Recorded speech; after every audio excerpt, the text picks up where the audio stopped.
చదువుకొని ఈరోజు కేంద్ర ప్రభుత్వం భారత రాజ్యాంగాన్ని మార్చాలని చూస్తున్నది. ప్రపంచ దేశాలు ఈరోజు 140 దేశాలకు ఎవరితో అయితే లేదని, కానీ కేంద్ర ప్రభుత్వం మారాలని చూస్తున్నది. వాటిని ఎదిరించాల్సిన అవసరం ఉంది ఈరోజు మనకి. కాబట్టి మీ అందరికీ హృదయపూర్వకంగా ధన్యవాదాలు. నాకు అవకాశం ఇచ్చారు.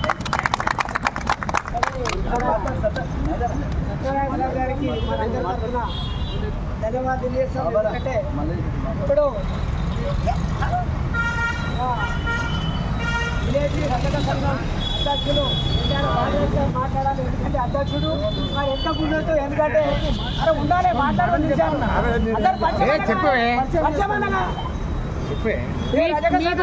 చెప్పండి. చెప్పు మాట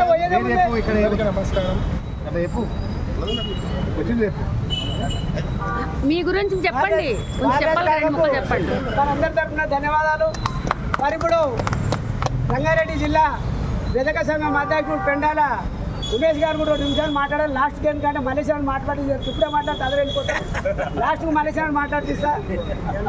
ఈరోజు చాకలి ఐలమ్మ 40వ వర్ధంతికి ఇచ్చేసినటువంటి పెద్దలందరికీ నా నమస్కారాలు, ధన్యవాదాలు. జై ఐలమ్మ. మరి ఉమేష్ గారికి మనందరి తరఫున విప్లవ ధన్యవాదాలు. ఎందుకు చెప్తున్నానంటే ఇలా పార్టీ అని తమ్ముడు అన్నాడు. ఆమె వచ్చింది వారసత్వం. ఓమపక్షాల పార్టీకి వెళ్ళి వచ్చినటువంటి సాగల ఐలమ్మ 10 లక్షల ఎకరాలు ఇప్పించినటువంటి ఘనత ఆమెదే.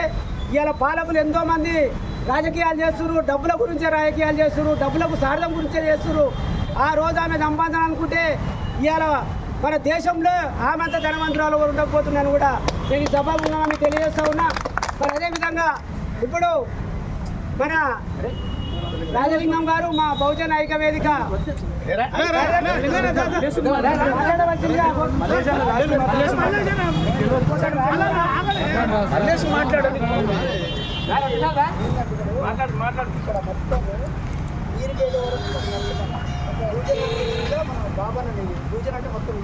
ఓకే ఓకే చెప్పాలి